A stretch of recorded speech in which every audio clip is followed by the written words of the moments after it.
The room is relationships. The room is you and me and everyone in America. What are you talking about? The room is different cookie cutter from Hollywood. Yeah, man, you never know. People are very strange these days. What's going on? Welcome to The Room Minute. The podcast where we get obsessed with the cinematic classic The Room. 1 minute at a time. You have no idea what kind of trouble you're in here, do you? Why are you so hysterical? We always wanted people actually talk about it. I did not hit her. It's not true. It's bullshit. I did not hit her. I did not. Oh, hi, Mark. Oh, hi, Craig. Welcome, Craig. I don't know why I talk to Craig. He's not real. Hi, Craig. Just start every show with, oh, hi, Craig. Some listeners will be like, who the hell is Craig? Why does he never speak? Oh, hi, Allison. Oh, hi, Rob. Oh, hi, listeners. We're here to talk about minute 26, in which things get silly. Silly. Minute 25 was drunky. Minute 26 is silly. And then minute 27, spoiler alert, get a little naked. Yeah. And for the record, I'll start with the behind-the-scenes detail. This is the scene where Sandy Chaclair directed Tommy to kiss Juliet on the cheek. And the kiss that actually happened involved so much tongue that Chaclair threatened to chop off Tommy's tongue if he saw it again. Yeah, I'm watching. I'm watching it real time. Now, they have eaten their pizza. We fade to later in the scene. They've eaten the pizza. They have drunk. Vodka bottle is empty, so they've had a lot to drink now. They've run out of tab, because you can see like they're drinking. It's just vodka now. Yeah, it's just vodka now. Oh, God. You know what? Maybe we're just weird podcasters, but like, it feels like you can't have a drink and pizza and not be like, hey, we should put a movie on. You know, like, yeah. And then your partner's like, no, let's talk about your day. No, let's put a movie on. To watch a movie, they'd have to move furniture again, and I don't think. Yeah. I'll the move TV's behind a chair. It's fine. We'll move the couch. I'd rather just watch a movie. I don't want to talk about my day at the bank. That's her daily workout, is moving the furniture around. Yeah. Since her job is not going well, she just moves furniture. Just moves furniture. That's her backup. I'll go into moving. If we can't watch a movie today, the TV's hidden. No, so yeah, that's actually a good question, right? She does not work. She has a job involving computers and clients. She apparently works from home, but it is not going well. That's all we know. Okay, all right. So that sounds like my job. Is it going well, Sean? Is everything all right? It could be better, but I work with computers, and sometimes I work from home. And anyway, how's your work life, Sean? Anyway, so I like. So speaking of work life, like, so I work on projects, and the projects span sometimes years, and there's lots of different things involved and people. And so you'll have a project manager who comes in and says, well, we'll break this down into a series of steps and, smaller pieces that you can bite off, one at a time. And then you have a checklist, and you go through and you check off these things as they get done. And sometimes that results in the project getting done and things go well, and sometimes not. Sometimes people concentrate on just checking the boxes and they lose sight of the larger goal. And I think we see a lot of that this minute where, if you just read this on paper, it sounds like they're checking a lot of good filmmaking boxes, and particularly showing, not telling. But it's the way they check those boxes, like, oh, we need to show a passage of time. Well, here's like half-eaten pieces of pizza and an empty liquor bottle. So time must have passed, and we need to show that they're intoxicated. Put a tie on somebody's head. It's like, well, okay, yes, technically you've met the requirements. You've shown us, you haven't told us. But at the same time, I wonder how, the quality. I mean, in one sense, we definitely know time has passed, half-eaten pizza, empty liquor bottle, and so forth. But on the other hand, it's so, I don't know, is it heavy-handed? Is it like too obvious? Is it too showy? Have they gone too far into doing what, again, on paper, this is what they're supposed to be doing. On paper, this should be a good scene. This should be effective, and it comes out a little silly, in my opinion. Well, what's the alternative? That we watch them drink? For multiple minutes. We watch them drink and we watch them eat. Well, one alternative is they get a better pizza and they finish it. We see a lot of like half-eaten pieces, and it's not even. It doesn't even look like it's all crust. Like know people that won't finish the whole piece where it's like, well, if you got a decent pizza, then you'd be able to eat the whole thing. Yeah. But some of it, particularly on Lisa's plate, there's like triangles. Like, did she eat the crust first? Like, is she eating these pieces backwards and then leaving the inside triangle? And that's the part of the pizza that's left over? It's like she ate the pizza slice at a weird angle. Like, she didn't eat it with the point going into her mouth. She ate it like going at it from a side angle. She's eating pizza. That's how evil she is. Yeah, exactly. I'm saying she's eating pizza like a serial killer. That's the clue that she's the bad guy because she's eating. Time has passed. The window, now it's dark outside, so that's fine. That's shorthand for time has passed. Also good. I think it's weird to have them sit down when they start drinking, and then I'm trying to figure out, like, why are they standing? I wanted to. Why are they standing for then her to just fall back down? Like, I feel like we needed one shot of them somewhere else in the room, slowly getting more drunk. Like maybe, like she's sitting on the couch, but maybe cut to another angle and he's like on the floor, like cross-legged or something, like laughing back up at her or something. Dave, they had 2 cameras hooked on one rig. You can't just move that around. No, you're right. I'm sorry. Lisa can. We're lucky we get a pan up. Lisa's great at moving things. Yeah, Lisa could, but she's drunk right now, so. Yeah. And then we do see, in this minute, so we talked yesterday or 2 days ago, or last minute, we talked about how Lisa is forcing alcohol on Tommy and maybe that's not, or Johnny.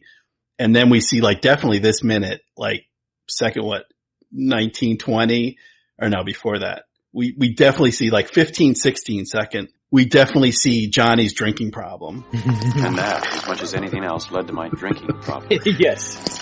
Fans of the movie Airplane will get that joke, yeah. Johnny definitely has a drinking problem. No, I just got that. Good point.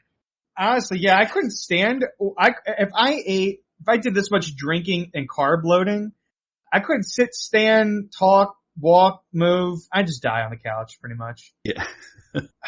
Like, I'm getting old, man. I had huevos rancheros before this with coffee, and I'm still just like, I am full and I'm slouchy in front of the mic. I'm like, I'd be sweating if it wasn't for the AC. I'm just yeah. Are they getting ready to run a marathon? It's like, okay, we got this doughy pizza with vodka, a side of French fries. It's like, baked potato. It's getting worse. I do like one like drunk thing they do. It's like 9-10 seconds in when they take a drink, their glasses hit each other, and it almost feels like they didn't even do it on purpose, but it kind of works. It's like the glass hits as they're drinking. Yeah, like maybe there was good, like somebody had the idea for a moment to do a toast, but it didn't connect with the other person. But luckily, their glasses were close that it gets pulled off. Yeah. I guess maybe I personally want a transition of him either taking his jacket off or her putting the tie on, because it's always just it's just shorthand for like they're having fun. It's like I've never seen it happen live. At no party have I ever seen it live, like someone, put the tie on their neck like they're like a bandana. And imagine this transition if he had gone forward but doing this as a stage play. It'd be like fade down the lights. He throws his jacket off and she grabs his tie and puts it on her head. Fade, and then lights come up. And they're like, okay. All right. Well, as a play, I mean, I'm thinking with actual actors acting. How rude. You could pull it off. With stage play, you're allowed. You give people a lot because there's no editing. You have to work with things. So moving the couch around, this and that, that's fine. Like as a play, like your brain and you allow the artist to like experiment with the stage and do some crazy things. But with a movie, it's like, no, you had the time and the money to make this plot go from A to B smoothly. It's my job just to watch it. You put the camera there, you put the transitions there, and you're making me feel uncomfortable both with your writing and with your directing.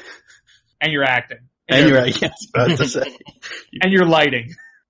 That's another thing is like the lamp is the only good piece of mood lighting. I feel like maybe I want it to be a little bit more moody in the room. It seems like there's too much bright white light on top of them. Yeah, it's the whole room stays well. If you gave me a little bit more orange light or a little bit lower light, like something as if like the fireplace was on or something, then I would feel more comfortable with. That would also make for a nice transition visually. Like we not just darker outside, but we cut to a half-eaten pizza, empty bottle, and they're sitting by the fireplace.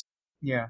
And it's fine. Like, this doesn't have to be a real fireplace. Like, plenty of people have fake electric fireplaces. Yeah. That's fine. If you just showed me like a fake electric thing with the fake logs and stuff, I would still get the vibe is that these people want to have a romantic evening and they're, just trying to drink their shitty day away. I'm okay with it. There's just simple things that, like, I think if you got a nice brainstorming session, you really could have really good ideas to set a scene better rather than just be like, still we have a lot of white bright lighting on them as if there's like an IKEA lamp like right on top of them. That's what it feels like to me. They're sloppy drunk and he's like rocking back and forth, and like spilling his drink. In my transcript you'll get one of my favorite lines by Johnny because it says, ha ha ha, ah ha ha ha, you have nice legs, Lisa, ha. Which is a great line. Yeah, alright, so here we go. We're at the legs to pecs, yeah. Yeah. And I have that as a note, like this minute is another great example of, laughter as dialogue. Yeah. And I also think the dialogue works better than the script here. Like, you have nice pecs. In the script, she's up next to him, like touching him, and it feels kind of creepy. Here it's like, she's just laughing and having a good time. I mean, it's not, she can't even see his pecs right now. Yeah. Right. Well, it's almost like she's mocking him. Like, it makes sense because she's got a skirt on. Like, he can see her legs. Yeah. She can't see his pecs. So when he says, yeah, you have nice legs, Lisa. You have nice legs, Lisa. She's like, oh, what does he have? And then he comes back, oh, you have nice pecs. Like, you have nice pecs. Nothing he has that I can see is nice, so pecs. Right. So yeah, I mean, if she said, nice hair or something like that, something we could see, but now it's like the way it is. She's just mocking him. She's toying with her prey before she kills him. Is what it is. It's just like, look, I'm single, ladies, but like, I just don't feel like couples do this kind of conversation where I don't know, where they go like, hey, you know what? You got nice legs. You got nice back. It just definitely feels like a guy was writing it and being like, yeah, ladies like when they get their legs complimented, and dudes, we all know we got great pecs. I could just hear Tommy writing it like, yeah, it sounds more like a one night stand thing to comment on her legs. Yes, it definitely feels like they've known each other for 5 to 7 years. Yeah, 5 to 7 years. Yeah, exactly. This definitely feels like more like we went to the hotel room and you're like, I need the short end compliments to see if we can get some action tonight. And that's what you say, like, oh, we got what surface level compliments, blah, blah, blah, blah, And after you have nice pecs, we get Johnny's one of his more famous lines because they copy it in the Disaster Artist. I'm tired, I'm wasted. I love you, darling. Before we comment on the line, though, in the script, she says, you've never been wasted. Make love to me, Johnny. Come on, you owe me one. Okay, all right. Yes.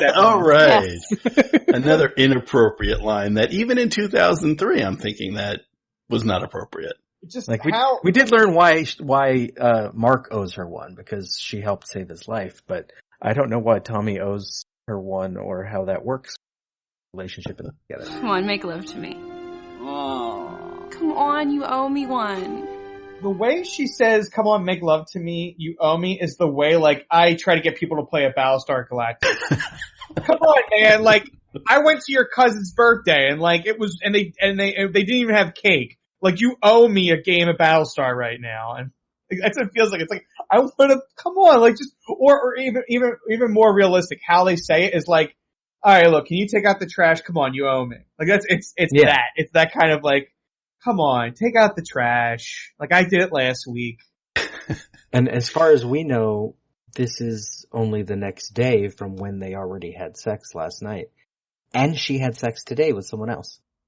So it's weird that she thinks something is owed. I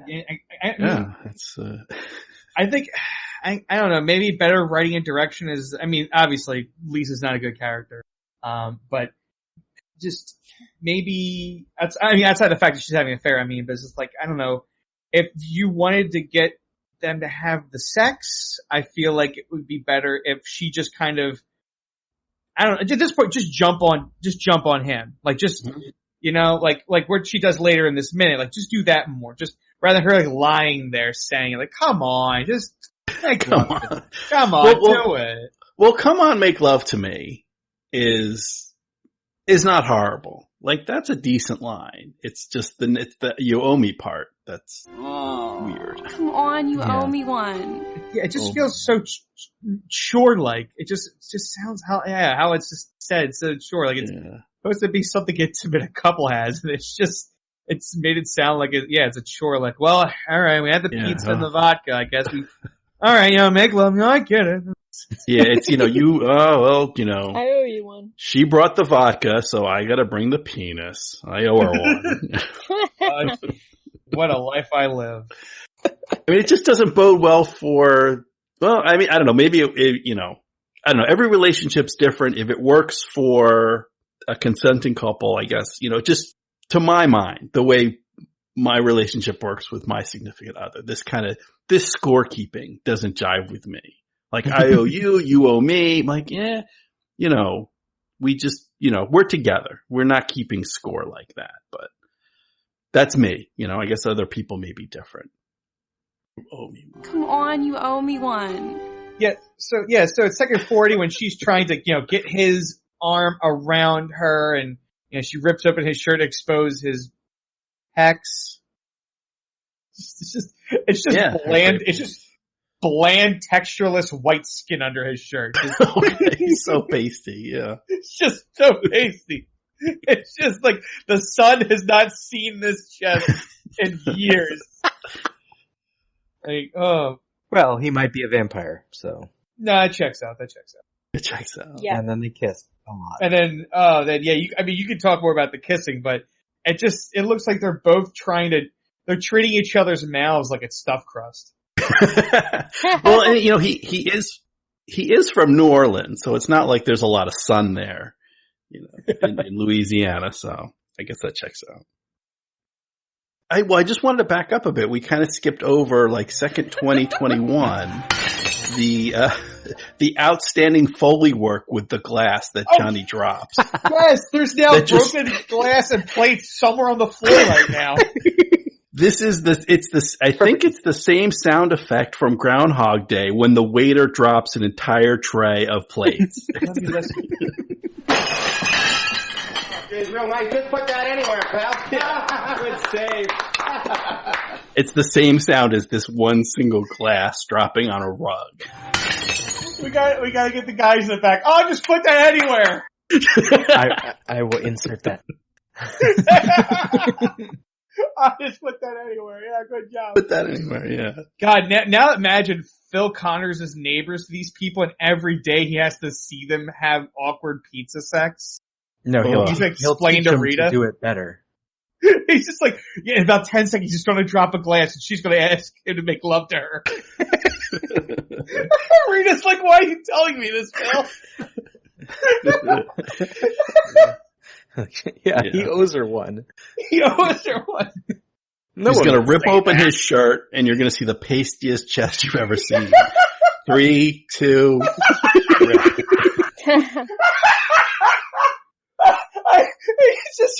He writes on the letter, he's in a few minutes, Mark's going to take you away from me.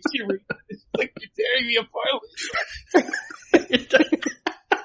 Well, it checks out.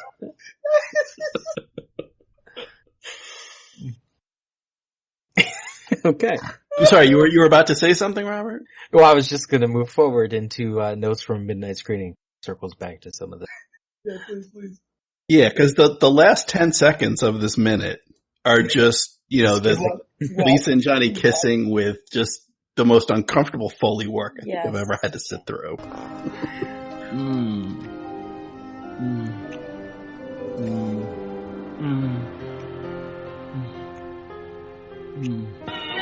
Notes from a Midnight Screening. This minute starts with scattered no's from the audience. people they want it to stop. Like, no. And then one of the first times, I think it's the first time that the audience deliberately gets ahead of the movie. Before Johnny drops his glass, someone says, "No, don't drop your glass." And then he does. It's real nice. Just put that anywhere, pal. Good save. Everyone in the audience says, "You have nice pecs," along with Lisa. And everyone has to say, "I'm tired, I'm wasted, I love you, darling." And when they say, "You owe me one," owe you for what? And then Dave, you were already ahead of the last from a midnight screening. When they're kissing, we get the Yeah, that is like, if I muted it and you're like, "What do you think sound? Make the sound," and someone would go, "It's a big om. It's a big om." It's got real like deep. you take a big bite of that pizza. That's what you're getting. Yeah, you go, it's just bread. It's just bread. There's no sausage cheese. We should have seen them eating the pizza like that first. God. Trying to make me lose my lunch. Or go like, Hot Shots, where they have the scene where they're eating the food while they're making out. Wait, explain what you were saying with the behind the scenes with the kissing again. Explain this one to me. When they were kissing in this scene, the kiss on the couch, I think it was. Sandy Chaclair, he is officially credited only as the script supervisor. Okay. But he has a book called Yes, I Directed the Room. He claims he was the one who did the actual job of director on the set until the last day. Is that, and is it because Tommy is considered director? Is that why? Yes. And as producer, Tommy gets to decide where the credits go because it was a union film. Uh-huh. And so Tommy credited himself with director and still claims that he directed it. But in the scene, he tells Tommy to kiss Juliet on the cheek. And then the kiss that actually happened, like Tommy just went in. This was one of the first days of shooting, and he just goes in with tongue. And Chaclair told him never do that again, and he threatened to chop his tongue off if he ever saw it again. And oddly enough, Tommy kept him working. I mean, like, and she the actress, right? What was her? Did she say anything about these scenes? She actually doesn't comment specifically on much of this that I've seen. Okay. I think I've seen one interview with her, and she didn't get specific stuff like that. She's probably blacked it out. Yeah, she's like, She doesn't want to remember. She was more traumatized by the last day of shooting, and so she probably doesn't even remember this. We'll get to the last day of shooting next minute. Oh, I see. That's when Sandy Chaclair had quit because he didn't want to film that. Oh, I see. I see everything now. Yeah, he told Tommy, it's the usual thing in Hollywood to save all the sex scenes the end of shooting so that you have a lot of chemistry. His plan, he says, was he was going to quit before they ever filmed it. God. And so he quit the day before they filmed that. I mean, if he was going to quit, why did he want to stay on that long, I guess? Just for a job? It was kind of an automatic job because he was part of the package deal with Burns and Sawyer, where they got all the equipment and where they filmed, set up the set. They got kind of a package deal where different crew members came in, and he and I think it was the first DP, basically saw as what they saw part of the script were like, "Oh my God, we have to see this happen." So they were like, "This is a train wreck. Let's get on." Yes, let's get on. And Sandy Chaclair, his book is kind of annoying because he's a bit of a dick as like a narrator of his own story. But his basic story is that he knew it was horrible and he just wanted to be part of making sure it went the worst possible way along the way. Interesting. It's like he's like, it's a bad story. Can I sabotage it more? Yeah. It's like, let Tommy make this as bad as possible. I will make sure we have it in frame. That's what it is. I don't want a Seth Rogen movie. What I want is I want a combined documentary of all these the pieces of Greg's story, this guy's story, I just want it all combined. If Room Full of Spoons ever comes out, it may be that, but. What is that now? It's a documentary about this that got caught up in the courts because Tommy sued them because they had a lot of clips from the film without permission. And he basically, even though he would never win the lawsuit, it was just enough to keep them out of film festivals. And so it got delayed. They have now won their court case, but I haven't heard any. Okay. Yeah, I definitely, I'll watch it. Cause I said, I did, I'll get around and watch Disaster Artist, but I feel like that was more of entertainment first. Yeah. Knowledge second. Yeah. And I was like, no, but if there's a documentary about what happened and why this movie got so bad, I will watch that in a heartbeat. Yeah, like Best Worst Movie is a great documentary on. We've talked about it in the show about Troll 2. There's I forget the title, but Jodorowsky's Dune is a good documentary about a movie that never happened. Not for bad filmmaking, just over budget. Yeah, other issues. I mean, Jodorowsky, God, his stuff was heady. I mean, I remember watching it in high school. Like somebody's like, "Yo, man, we gotta watch El Topo." I'm like, "What's that?" And cut to me watching El Topo. I'm like, "This is crazy. This is insane." You guys ever seen that? Many years No, ago. I haven't seen El Topo. Man, it's like, it looks like a Western at first glance. Like you think it's like going to be like, like The Man with No Name. And then it gets so head trippy.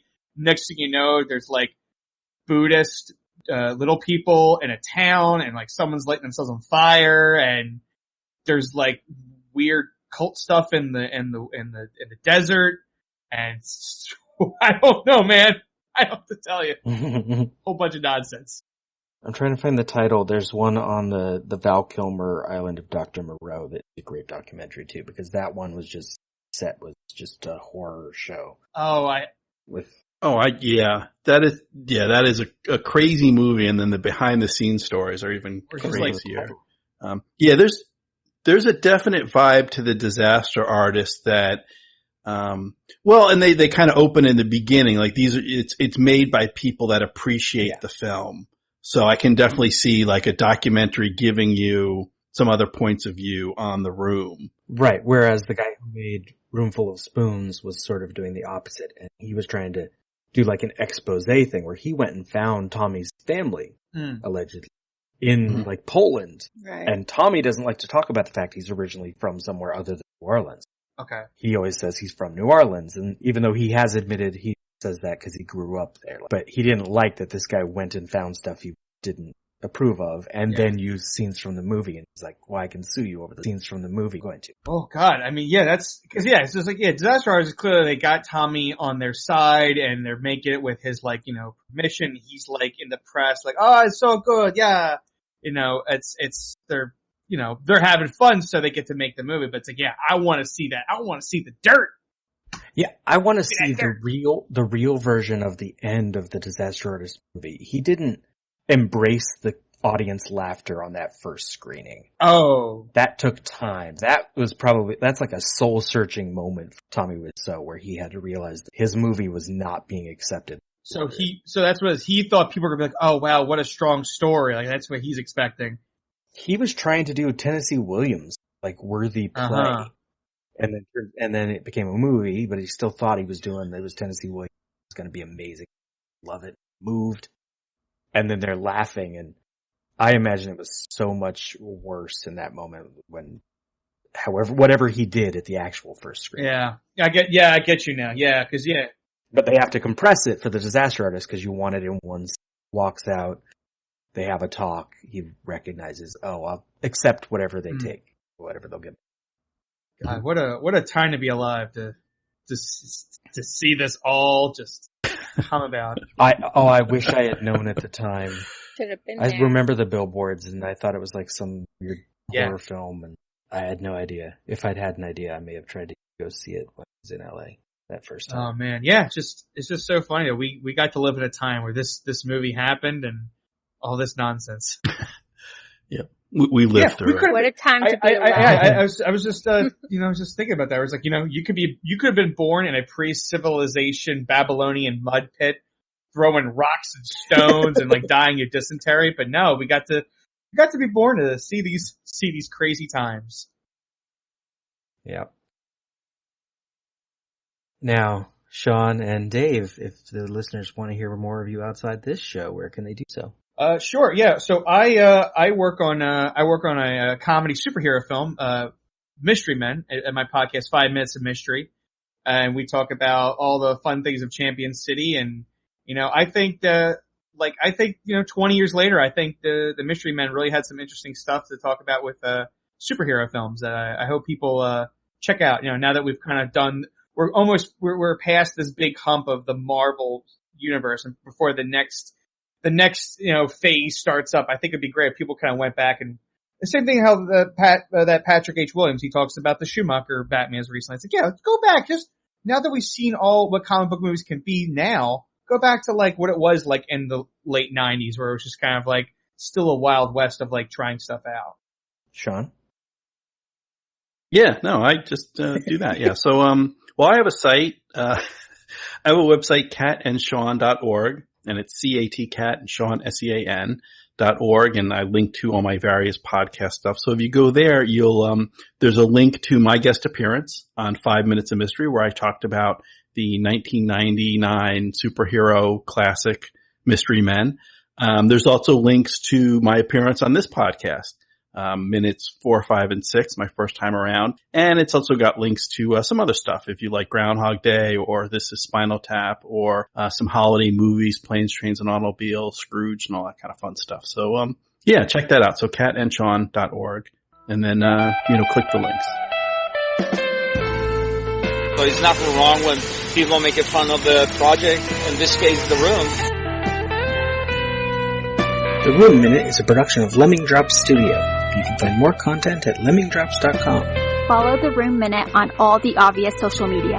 If you've got any stupid comments after the show, you can leave them in your pocket on Facebook. If you like what you hear, throw us a rating and review on your podcatcher of choice. Thank you for listening, and remember, if a lot of people loved each other, the world would be a better place to live. In about 5 seconds, Johnny's going to drop a glass. 5, 4, 3, 2, 1. Okay? Okay, that's enough. What about me? Johnny. Do you know me too? Cut.